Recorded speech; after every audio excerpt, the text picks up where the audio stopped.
Hello and welcome to Enchantment of Eternity's review for Star Wars The Clone Wars Season 4. In this video I will cover every episode of Season 4 of The Clone Wars as part of my quest to review the entire series of Star Wars The Clone Wars, every episode, one season at a time. So, Season 4 of The Clone Wars, I would describe this as a pretty average season. Like, it doesn't really stand out one way or the other. It seems like I would call it like a very typical season of The Clone Wars. Now, it was good. It was decent, and I would say it was definitely better than Season 1. The show has shown improvement, and it was better in Season 3 because Season 3 it was all out of chronological order for no good reason, which was very confusing, whereas Season 4 is in proper chronological order. So that's a positive. In fact, one time I thought, hey, are they actually doing it out of chronological order like Season 3? But I looked it up and apparently no. From the official guide says every episode in Season 4 is in chronological order. So that's a plus. But other than that, it seems to be doing the same things Clone Wars has always done.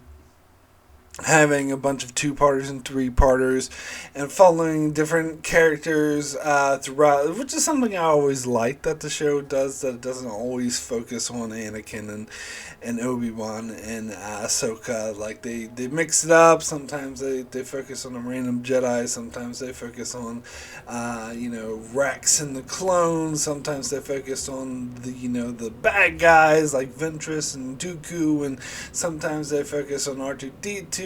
And they have like different 2-parters and 3-parters that focus on them, and that's cool, and it's decent. But I think this season is just like every other season, where some of the 2-parters, 3-parters are really good. Some of them are kind of dull, maybe drag out a bit too long, and some of them kind of suck. so yeah, that's what I mean. Like, this season doesn't really stand out that much to me. We do get more I think we get more character development, more progress as the show goes on, but it has yet to wow me. And from what I hear, it's next season that the show starts to get really good. I would say, but of course I haven't seen that yet. But I would say so far, yeah, this seems like baby steps. I would say a slight improvement over what we've seen before, but in the most part, it's pretty much just more of the same. Like, it represents what the show has always done. So anyway, let me go ahead and jump into the episodes. We start with a trilogy about Admiral Akbar's species. I can't remember the name, and the Star Wars fans are gonna grill me for that. The calamari. It sounds like that's like I don't know. That's anyway. So they're an underwater species, which is something I didn't realize before this. So I do love this trilogy in terms of world building, and of course we do get Akbar when he was younger. I think he's a captain or something. And this, anyway, it's so it's about this, the calamari. It's share the world with another underwater species, and this other like shark species comes from another planet, and by Dooku to stir up a war between the two species, and it starts the war. And basically, it's all for the benefit of Dooku and whatever. And then the Jedi are there, and Amidala is there, and they're wearing like these underwater, helmets. So I mean, it's more of like, this war fighting in the Clone Wars, which as I said before in other videos, I don't care about because I know how it ends. But I liked it for the world building and had some good character moments in it. So it was a good episode. Waterworld. No, not the Waterworld with Kevin Costner. War. get my words out correctly. Anyway, next episode is called Gungan Attack, which continues the storyline, except, like, it has, of course, the bad guys or whatever, the other species that attack the calamari, that are being backed by Dooku. They won and they took over and everything looks bleak. And so Yoda is going to send reinforcements, and they don't really have any, since this is an underwater water world. Anyway, they don't really have any standby troops that could get there fast enough that are capable of fighting in that terrain, other than the Gungans, of course. So they get Jar Jar Binks and the Gungans to lend support, get reinforcements, and they make a big deal like, oh, here we are, we got great reinforcements, and they don't really do anything, and they just fail miserably, as Gungans do. And in fact, they named this episode Gungan Attack, but I feel like they are actually barely in it. And they don't do much. Like, they show, Jar Jar shows up and Misa thinks so, or whatever, and they get defeated really, really easily and really quickly. So I was a bit disappointed in that. I was like, really, this. I think this probably would have been better as a two-parter. With part 1 and part 3. This part, I think, kind of didn't need to exist. It was kind of just to stretch things out and throw Jar Jar Binks in there who did nothing. And, of course, so everyone gets captured, I believe, at the end of the episode, except for the Calamari Prince and Ahsoka. So that leads us to the next episode, which is called Prisoners. Because everyone's a prisoner, except for Ahsoka and the Prince, and they find a way to sort of rile people up and try to mount an existence. But the Prince has a different tactic, because most of the other people involved, most of the other calamari and even the Jedi, don't just want to attack that other species that perpetrated the war, but he wants to make peace with them because he realizes they're being manipulated by Dooku. And then Dooku starts treating him like shit. And they had that shark guy as being a huge asshole, whatever. And then so they start to realize that they shouldn't have made an alliance with Dooku, that he's just going to use them.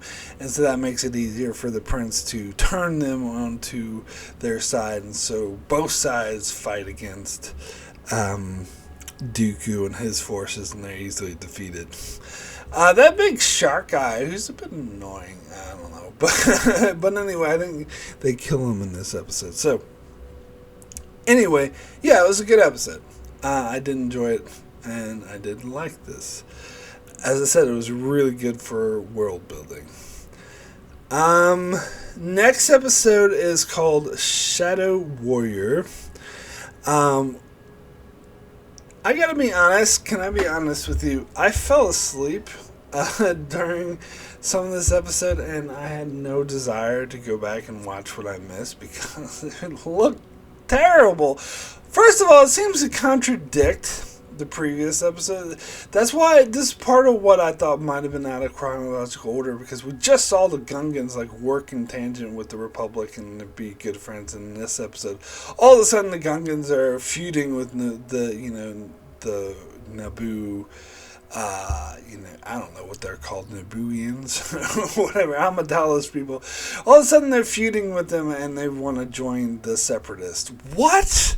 And of course we find out it's just, one of the Gungans is working for the Sith or whatever, and they're trying to purposely create unrest on the planet, and Jar Jar and his forces, defeat him and figure him out. This episode sucked. I'm sorry. There's a reason why I fell asleep. It wasn't just because I was tired, and I have no desire to go back and watch what I missed, and I'm not going to. You can't make me. Anyway, next episode is called Mercy Mission. where this is okay. So this starts a two-parter with C-3PO and R2-D2, where they get their silly adventures, which makes me realize that I don't really like these characters when you focus on them too much. Like, they worked in the original Star Wars trilogy to me because they were mostly sidekicks, like side characters who would just pop up in the background. Now, you could say in New Hope you had that whole plot at the start of the movie with C-3PO and R2-D2 lost in the desert, and to be honest, I didn't like that part of the movie. I complained about it when I reviewed that movie. And in the prequels, they, particularly Attack of the Clones, they focused on them too much and they made all this stupid, ridiculous humor. It's like George Lucas, I think, was being sour because everyone hated Jar Jar Binks. He was like, oh yeah, well, I'll just make C-3PO the stupid, ridiculous cartoon comic relief of the movie. So he turned C-3PO into a Jar Jar Binks for that movie, I think out of spite. And I couldn't stand it. It doesn't matter if it's Jar Jar Binks or C-3PO. If you have anyone acting like a stupid cartoon character for a long time, it gets annoying. Anyway, and I remember when I was a little kid, they had this cartoon show in the 80s called Droids, which I have no desire to go back and watch because of all the stuff I just said. Which I liked that when I was a kid, but I'm sure it would have grated on my nerves because C-3PO, he doesn't bother me when he's part of Ensemble, and I think that's true of the original trilogy and even of the sequel trilogy, where he never really bothered me. I would say, all the prequels except for Attack of the Clones, he was okay with. It's just, and some of these episodes of the Clone Wars, like we had some previous seasons where it's just focused on R2-D2 and C-3PO, I don't like it. Because C-3PO is annoying as hell. So this episode, they go to the planet and they try to help out these little cute little aliens that go rah rah rah rah, as like rodents versions of the Ewoks, and was it Commander Wolf, who's like the clone in charge of the missions, like being a huge dick to C-3PO the whole time, like, oh, this stupid droid, blah blah, and then C-3PO and R2-D2 go on this like underground adventure, and they find these weird aliens that like exist, that something, the counterbalance was thrown off, and they're sort of causing all the earthquakes or whatever, and it was really like dumb. It seemed like a really long, unnecessary adventure just to accomplish something that could have been accomplished very, very quickly, and just so they could make all these stupid have C-3PO act like an ass for the whole episode. So I did not care that much for this episode either, but it was okay.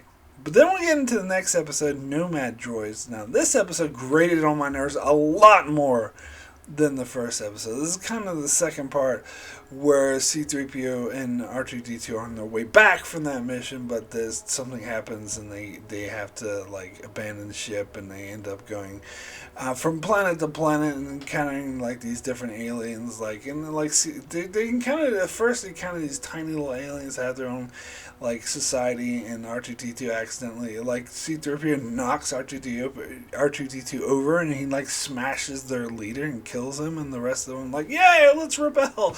Like, I don't know, that was kind of disturbing to me. Like, and then I can't even remember the other adventures they go on because they were so forgettable and annoying, and C-3PO was way more annoying in this episode, and it grated on my nerves. I absolutely hated it. Couldn't stand it. Anyway, next episode is called Darkness on Umbra, or however you pronounce it. So this starts a 3-parter, and this is another one I fell asleep during, but more because I was tired and I was watching it late at night. But it's it did seem like when I was, fell asleep and I was trying to watch it, it did seem like it was just gratuitous war, pew pew pew, pew pew pew, war, pew pew pew, with no like plot or character development. But when I rewatch it, there's a little bit of plot and character development in this episode. But of course, as the trilogy goes on, it's explored more in part 2 and 3. But so basically, um, the clones are being led by Anakin on this planet, try to take over this planet where there's a rebellion of indigenous people of the planet who are working with the Separatists, and so it's a very dangerous mission. But then, for no good reason, Anakin gets called away, and they replace Anakin with this other Jedi who is Master Krell, who is a total dickhead.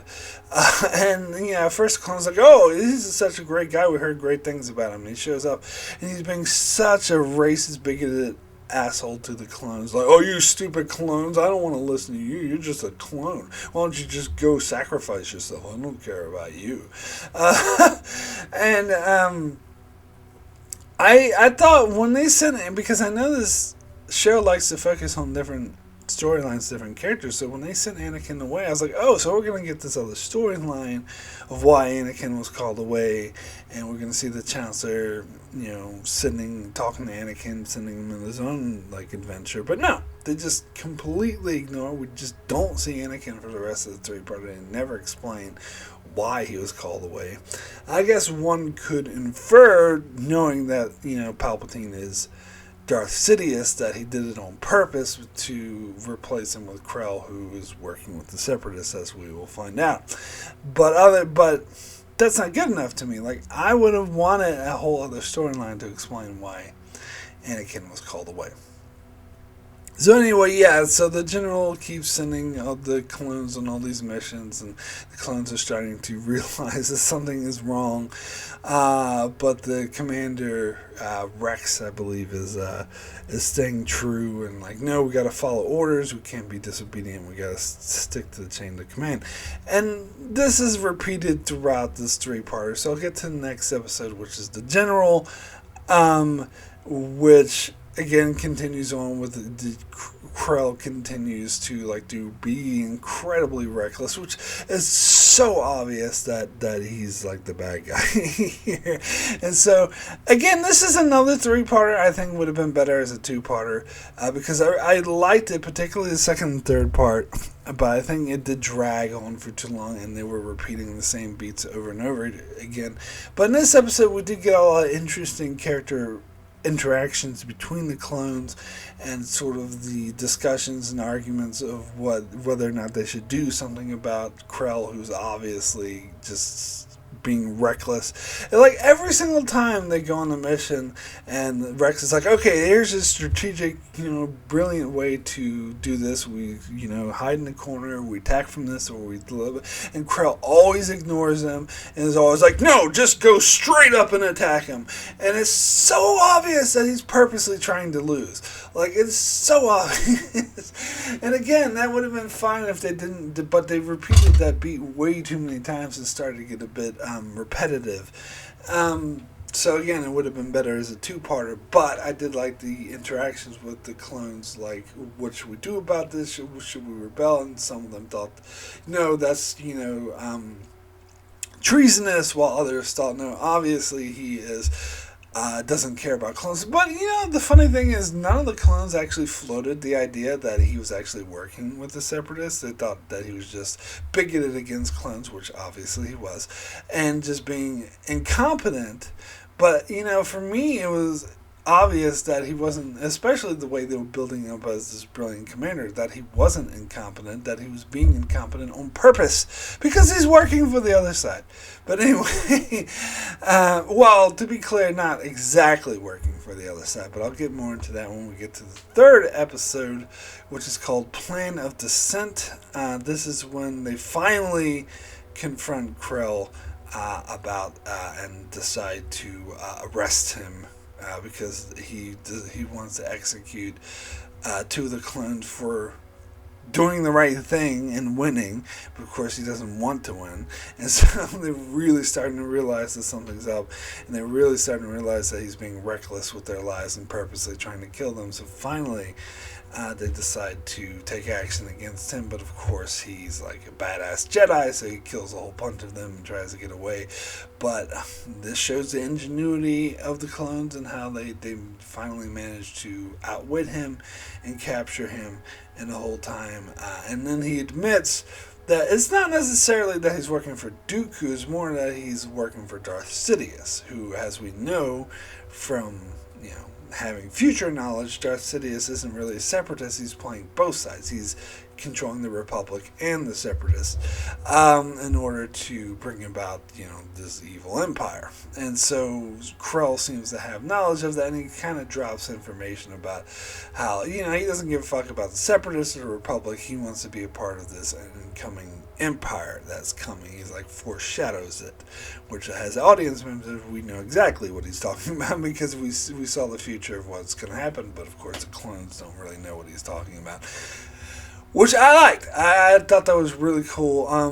Again, I just wish they hadn't repeated made it so obvious that he was evil. Anyway, so I love mutiny stories and I love rebellion stories. So I did love this episode because of that, and eventually they decided. The rebels that live on the planet that work with the Separatists were going to attack their location, so they were worried if that happened, and they all died, that Krell would get out and get alive. So they wanted to erase that possibility and decided to execute him. But Rex couldn't do it. But that one, I don't even know his name, but the other clone who actually supported Krell throughout all this until they found out he was a traitor, who felt very betrayed by this, he shot and killed him. And the one criticism I have of this episode is I wish we had more follow-up of the repercussions of what happened to them after the Republic came. Because shortly after they killed Krell, apparently that attack with the rebels never happened because the Republic just came to rescue them and took them back to Coruscant. But I would have liked to see more of the fallback from that, more of Obi-Wan talking about how Krell was a traitor and discussing and sort of commending Rex and his men for actually figuring this out. Maybe Anakin being pissed off that his trusted men, who he praised so highly, was put in danger by this reckless asshole. But we got nothing. It just cut. The episode just ended abruptly when they left, and that disappointed me. That kind of upset me. I think we should have had an epilogue to this. I really wanted one. So overall, I love this episode. I love the trilogy. Just my two main complaints: should have been shorter. It was a bit repetitive. They dragged it out too long, and they should have replaced that with an epilogue. We should have had an epilogue of what happened afterwards. But overall, I think positively of this because I love mutiny stories. I'm just going to make a correction because I'm too lazy to go back and re-record everything I just said about this episode. So it's actually a 4-parter, not a 3-parter. I have 1, 2, 3, 4. Yeah, I misspoke when I said that. It's Darkness of Umbra, The General Plan of Descent, and then Carnage of Krell. That is the episode where all the stuff I just said about the previous episode actually happened. Plan Descent is the one where the clones actually went and did this mission against orders, and Krell's like, I'm going to execute you. And then Carnage of Krell is the one where they actually, fighting Krell and capturing him, whatever. But I don't know. Again, that the fact that it's a 4-parter, that even reinforces my belief that this should have been shorter. Maybe a 3-parter, because maybe cut back on some of the repetitiveness, but keep the dissenting clones, and then throw in a freaking epilogue. So 3-parter I think would have been good. Alright, so then we get into another 3-parter. It starts with the episode Kidnapped. It has a colony planet which apparently has the same race that Ahsoka belongs to, but they're pacifists, and they refuse to get involved with the war one way or another. So Dooku shows up and it's like, oh, don't worry, we're your friends. And they put up no resistance, of course, but Dooku apparently hands him over to some slavers who kidnap the entire population and make them slaves. And so the shows we see from Anakin and Obi-Wan's perspective as they show up on the planet and nobody's there, and like, where is everyone? And they're expecting a big fight, and there were some of Dooku's forces left behind that they defeated quite easily. And that's basically what this episode focused on. And so it was okay. It was decent. I liked it. Next episode, Slaves of the Republic. This focuses on Anakin and Obi-Wan actually trying to find where these people were abducted to, and they, of course, deduced that they were taken as slaves, so they go to the home world of these slavers, and Anakin poses as a slaver himself and tries to seduce the queen or whatever, while Obi-Wan tries to investigate the slaves and rescue them, but he fails miserably and gets kidnapped. Now, this episode frustrates me, and it always frustrates me when the Jedi it seems like they should, since they're great, they're so skilled, they're Jedi, they have all these magical abilities, and they're smart, and they're very skilled warriors, and they know what to do. It seems like in not just this episode, but there was a couple other episodes previously where it seems like they should be able to win easily, but because the plot requires them to lose, they lose and are incompetent for no reason. That's out of character. And that annoyed me, particularly with Obi-Wan. I mean, Anakin, being found out by the Queen, that kind of made sense to me. But Obi-Wan, he just got captured too easily. He kind of sucked at his job. He sucked at being a Jedi in this episode, and that pisses me off. That's plot convenience, and it annoys me. And I think in the same episode where they finally get rescued at the end because Dooku betrays the Queen, and fucking Anakin has to save Ahsoka, whatever. Anyway, so we get the final episode in the trilogy, Escape from Kadava, if that's how you find it. That's the planet where they took all the slaves to, and they also took Obi-Wan, and they had this, this asshole guy who was just trying to break the slaves, and his way of doing it was to kill a bunch of these innocent civilians whenever Obi-Wan disobeyed. Which is pretty freaking dark for a kid's show, but again, we already established the Clone Wars is pretty dark. But eventually, Anakin and Ahsoka show up and save the day. They're outnumbered at first, but then they get reinforcements from the Republic forces, and they, at the great risk, all these adventures, they finally managed to rescue the slaves and defeat the slavers. So there was some enjoyment I had out of this. As I said, it was a decent enough episode. It kept me invested, but nothing really special, in my opinion. So then we get into the next episode, which is called A Friend in Need, which I didn't like this episode. This is another one that had the recurring return of a character that appeared in season 3, who this boy that Ahsoka kind of had the hots for. His mother was a separatist, but at the end of that episode, she was secretly assassinated by Dooku. In this episode, the boy figured that out, the son realized that his mother was killed by Dooku, so he publicly speaks out against Dooku, and of course Dooku tries to have him killed because of this, but it's all part of his plan, because he wants to go after Dooku and get him killed. So he's working with what they call the true way, the one way, whatever the hell what are they even called? Those Mandalorian terrorists. And the most of the episode focuses on Ahsoka and this boy going to deal with these Mandalorian terrorists trying to who wants to pay them to kill Dooku, but they kind of betray him and they're assholes to him, and eventually end up having to fight them, and blah blah blah blah blah blah. And then the reason why I don't like this episode is because the boy's kind of an idiot, and he keeps betraying Ahsoka when he shouldn't, and he's being a moron.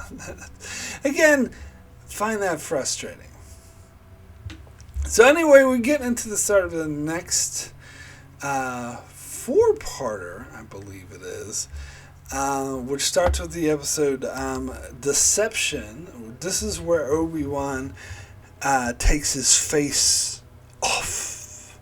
It's too bad I'm not recording visual. You can't see my hand moving, but you can imagine what I'm doing when I say he takes his face off. Anyway, because this episode's like Face Off. It's like that movie Face Off. Except Obi-Wan's way more competent than John Travolta was in that movie, because John Travolta got like stuck as being stuck as Nicolas Cage. Well, anyway, I'm talking about the movie Face Off. Anyway, but it's so much like Face Off the whole time I was watching. It's like, hey, they're just doing Face Off, because Obi-Wan fakes his death so he can have this surgery, and it actually does make more sense in the Star Wars universe than it does in contemporary times. I'll give you that.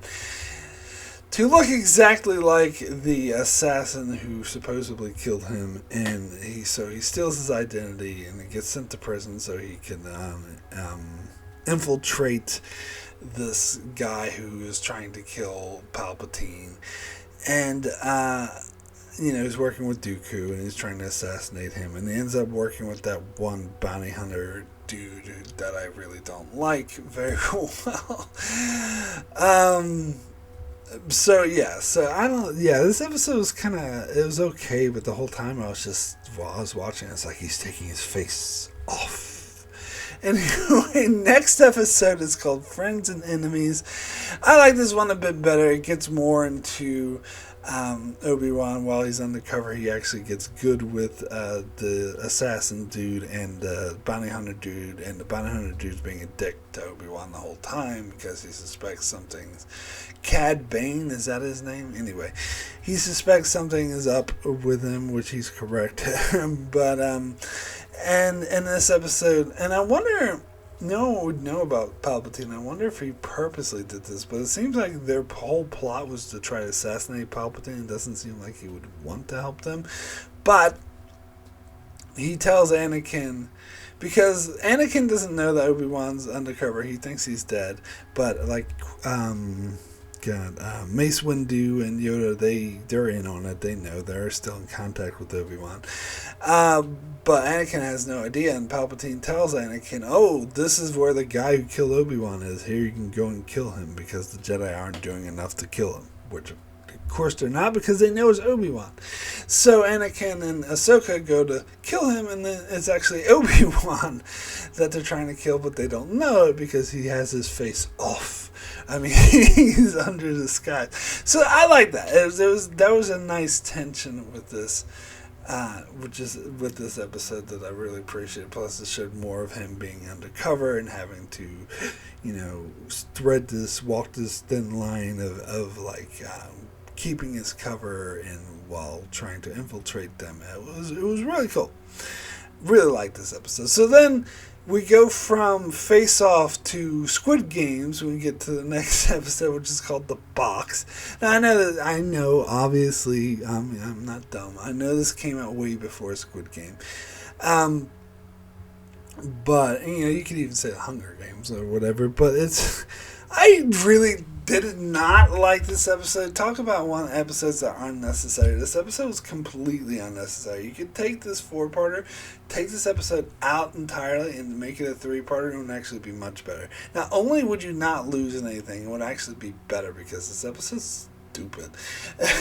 So Obi-Wan and the other dude and the Cad Bane or whatever, they show up to Dooku, and Dooku has recruited all these bounty hunters, and the assassin dude that Obi-Wan was with just created this box. It's what was that thing called in the X-Men of the Danger Zone? That's more of an equivalent than a holodeck, because it's not really like a holodeck, but it's basically this environment where all these things are trying to kill you, and it's trying to test. In fact, there's the whole time they play it as a game, only 5 of you will make it out alive, and those 5 will work for us and get lots of money, and the rest of you will die. I don't buy that these bounty hunters would agree to that. That's because that gives them I think there's I don't know the exact numbers. Let's be generous and say a 1 in 4 chance of surviving. Surely, yes. Granted, if they do survive, they'll get lots and lots of money. Well, they'll be able to risk their lives for lots and lots of money.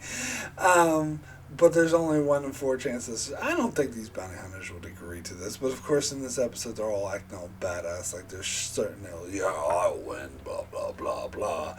And at first, they're sort of working together. But they know that only 4 or 5 of them will survive. And then the guys, of course, Obi-Wan's being, outwitting all these tests because he's so smart. And so the guy gets fed up with him and goes and purposely tries to sabotage Obi-Wan or whatever. And I hated this episode. It was so dumb. Anyway, we'll get to the next episode, which is called Crisis on Naboo. This completes the storyline where the 5 assassins who survived the Squid Games go and try to kill Palpatine, but of course one's Obi-Wan, so he tries to sabotage their attempts, but Dooku apparently has figured out, I don't know if he figured out he was exactly that it was Obi-Wan, but he figured out that something was up with him, so he bugged him, and then he heard him talking to Windu and Yoda, and I think by this stage Anakin has been let into the secret, so he's aware that it's Obi-Wan as well. So Dooku sort of fooled Obi-Wan and made him think that the assassination was a failure, but then he had double-crossing other plans, and they end up capturing Palpatine anyway, but then Obi-Wan and Anakin show up and they rescue him, and all the day is saved, thanks to Face Off. Anywho, so it was an interesting way to end this series here. So it was okay. Okay, so then we get into the next episode, which is called Massacre. Now this episode frustrated me a lot. So it's still with the witches or whatever they're called that the Ventress, her people, and she's there, the Night Sisters. And Dooku figures out finally that they're not on this side and that they're working against him and that they're supporting Ventress. So he sends Grievous and a whole army of clones to wipe them out. Now when this happened, this first part of the episode, when they revealed this, I'm like, oh, Grievous and those clones are going to get killed. They're going to get massacred. These witches have been shown to have, all these mystical powers, and they'll be able to, just kill the fuck out of them. But that's not what happens. What happens instead is that they seem mostly on the defensive, and they mostly get their ass kicked. Now, they drag it out a bit, and the witch tries to do voodoo on Dooku or whatever, but that just motivates him to kill her faster so he can survive. And so Grievous and his men are able to kill off all the Night Sisters except for Ventress is the only one that gets away. And again, this frustrates me because it has characters acting incompetent when they shouldn't. From what we've seen of their powers and how they've been betrayed before, they should have I don't care how many freaking battle droids Grievous has. They should have easily been able to defeat. They should have used the magic and go wow and wiped them out in one go. But instead they're holding back for some reason, and I know what that reason is because the plot required, because the writers wanted the United Sisters to be wiped out, so they're wiped out. I don't like that. Anyway, we'll get into the next episode, which is called Bounty. So Ventress, being the lone survivor, having nowhere to go, ends up going to bar and encounters these bounty hunters and kills one of them because he was being an asshole to her. And so they kind of convince her to join their group to take the place of the guy she killed. And so it turns out this group of bounty hunters is led by Boba Fett, who is still a little boy at this stage, and they go on a mission to deliver this mystery box. And when Ventress asks, well, what's in the box? What's in the box? They're like, no, don't worry about it. You don't need to know that to do your job. And as soon as they said that, like, it does actually make sense that they would withhold information like that from bounty hunters. But looking at it from a narrative story perspective, like, as soon as he said that, I'm like, oh, so what's in the box is actually going to be very important and play a huge role for the episode and be a game changer. And of course it was. So most episodes about, Ventress working with these bounty hunters to try to it's like an underground train or whatever that these ninjas were attacking, and so they were fighting off these ninjas, and the bounty hunters were getting picked off one by one until it was only Ventress and Boba Fett left, and finally they get to reveal what's in the box, and it's a little girl, and the main ninja guy trying to rescue her is her brother, and apparently she's trying to be sold into a marriage that she does not consent to when she's like underage, and a marriage to a fat ruler. So obviously you're disgusted by this, and so but Ventress was hired to deliver the box regardless, so she managed to defeat the ninjas, but the ninjas offer her more money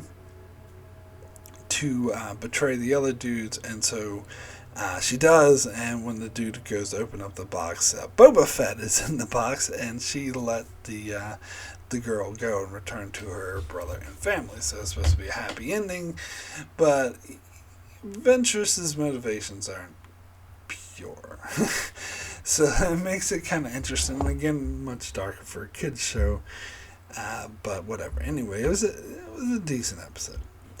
Okay, so then we get into the two-parter that ends out the season. We start with the first episode, Brothers, which deals with that, who's that one guy's name?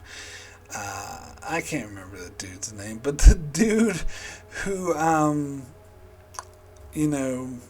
was in the previous season, who was like the monster, that was like the same species as Darth Maul.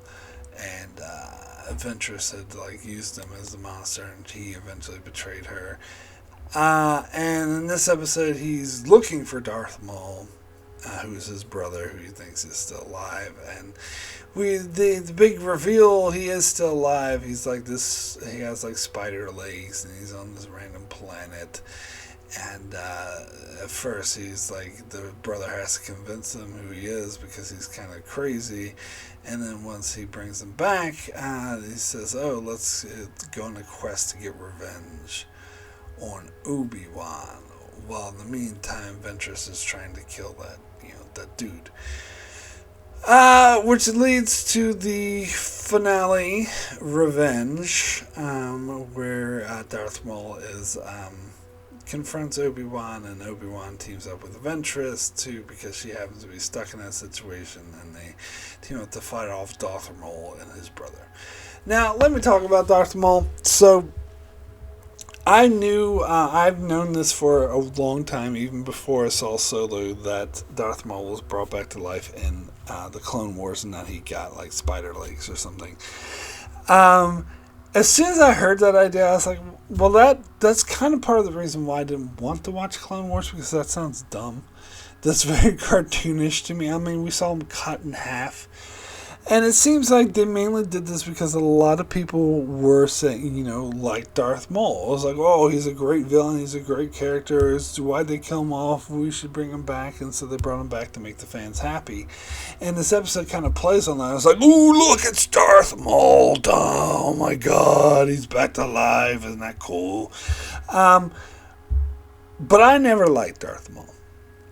I didn't have anything against him, but here's the thing. Phantom Menace is by far my least favorite Star Wars movie. Oh, well, not by far. It is Rise of Skywalker.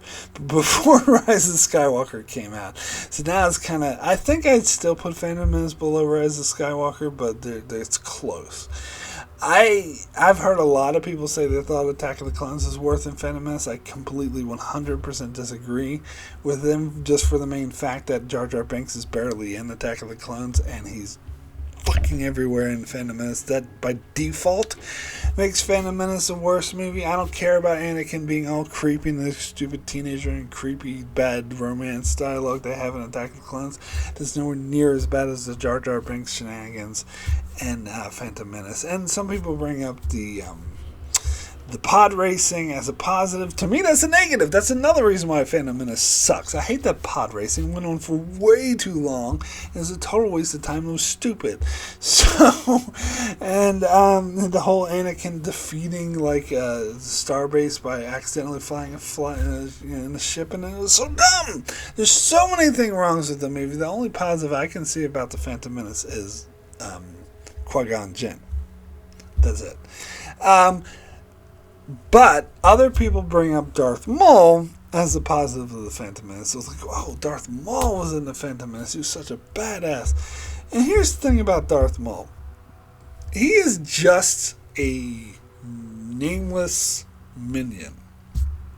Like all these movies that have like the main bad guy, and they'll have like the second in charge minion who's like trying to, that works for the bad guy and is very silent. Just because I just saw it, I'm thinking of the movie Shang-Chi, where they had this big Russian guy who was like the minion guy for the main bad guy, the actual Mandarin. And that's basically what Darth Maul is. And I don't care. And the guy in Shang-Chi, like, he serves the purpose of being the minion, but I'm not gonna like make a big deal out of him and be like, oh, he's such a badass, bring him back to life, oh, I want to see more of him, he's so awesome. No, he's just a minion. And that's what I thought of Darth Maul, because Darth Maul did not have, he's no Darth Vader. He has no dialogue in this film, or if he does, it's like one or two words. He has no, like, they don't like develop his character, they don't make him interesting in any way. He is just another minion, just the second in command bad guy, and that's all he is. Now, they made him look cool with his makeup, and they gave him this fancy, like, double-edged lightsaber. Ooh, isn't that so cool? And the fight choreography with him was really good.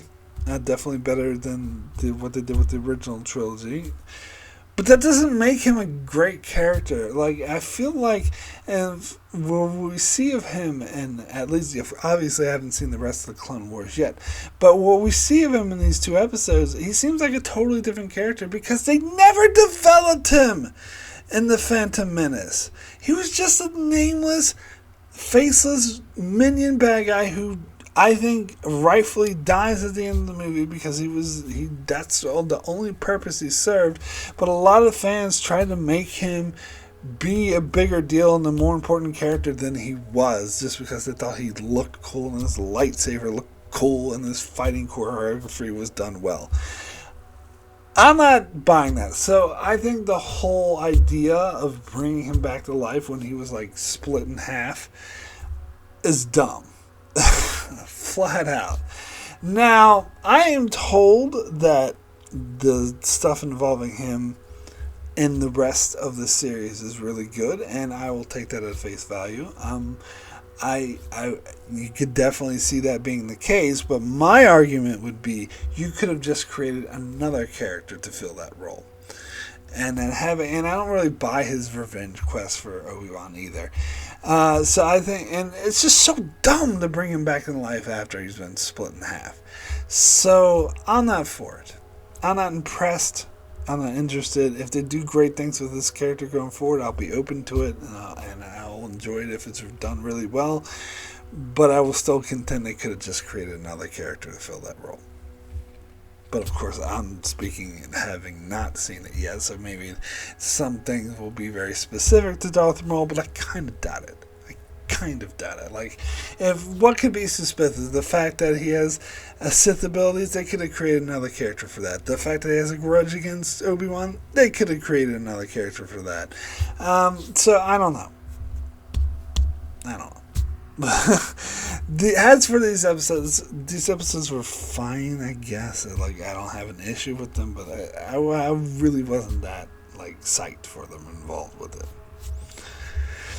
So, anyway, those are the episodes of Season 4 of the Clone Wars. So thanks so much for sitting through that. So now, as always, I shall name my favorite and least favorite episodes of the season. Starting with my least favorite episodes, we get the we get the episode of oh god, the Mercy mission where C-3PO is being a jackass to all these little rodent warriors. We get the Shadow Warrior one. God, which one was the Shadow Warrior one again? Sorry, I'm very ill prepared for this review. Oh, yeah, that's the one I fell asleep during, where the Gungans were being dumb and acting out of character.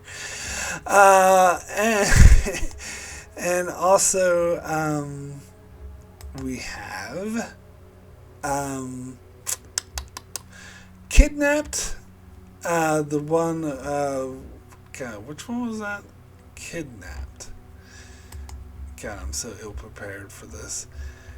Oh, that's the one where, they find the slavers, and I think this is one of Obi-Wan. I think I wrongfully said it was Slaves of the Republic, but that was kind of just continuing off of this one. This was the one where Obi-Wan acted like incompetent for no good reason, which pisses me off. We have A Friend in Need, which is the dumb one with the boy who's friends with Ahsoka, acts like an asshole throughout the entire episode. So that leads me to my final two contenders, which actually this is a close one for worst episode, but I'm going to have to give runner-up to The Box. What's in the Box? Which is a completely unnecessary, stupid episode where these bounty hunters risk their lives for no good reason, and they try to face these games or whatever, and it's dumb and unnecessary.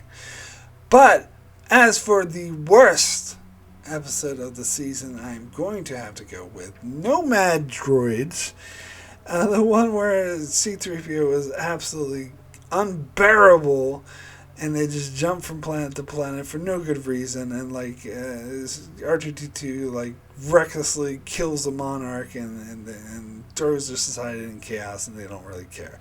God, I hated this episode. Terrible.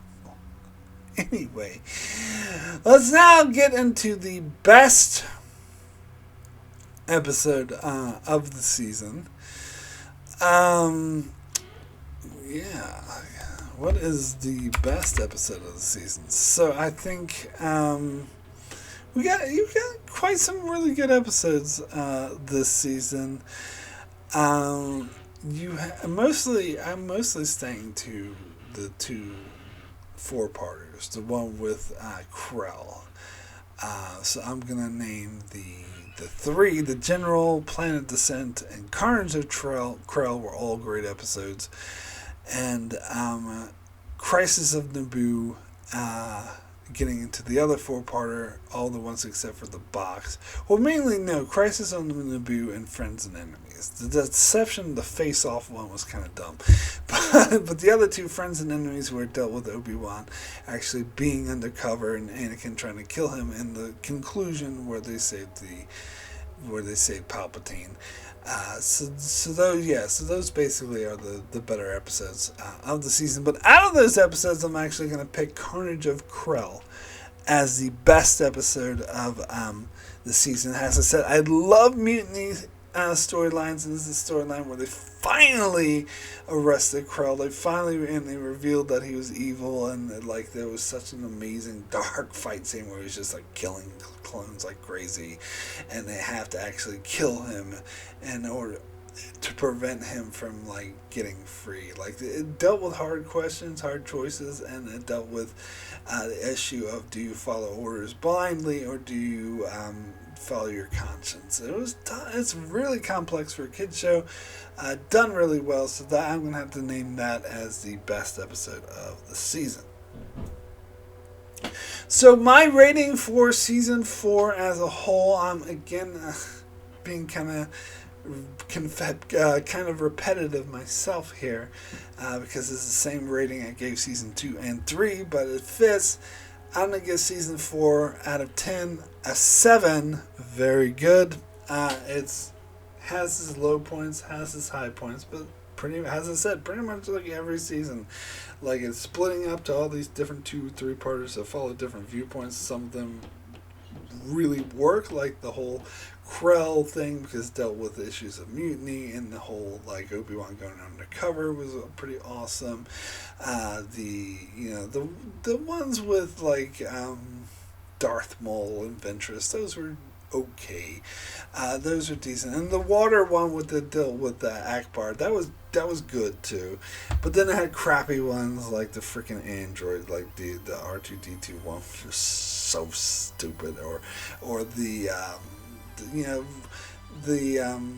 ones with the Gungans acting out of character, or that annoying kid who's had a crush on Ahsoka, and then we got random episodes within the great 4-parters that kind of sucked, like the whole face-off and the unnecessary box and the freaking Gungans showing up and doing nothing in the water world. So yeah, so some good, some get bad, but overall a 7. Overall is pretty good, pretty decent. So anyway, that is it for my review of Season 4 of The Clone Wars. I shall be back next month to cover Season 5 of The Clone Wars, so be sure to check out my channel for that. Also check out my channel as I cover many more shows, such as all things Star Trek. At the moment, focus on Star Trek Discovery and other shows such as The Expanse and more. So be sure to subscribe so you can keep up with all of that. And thanks a lot for watching.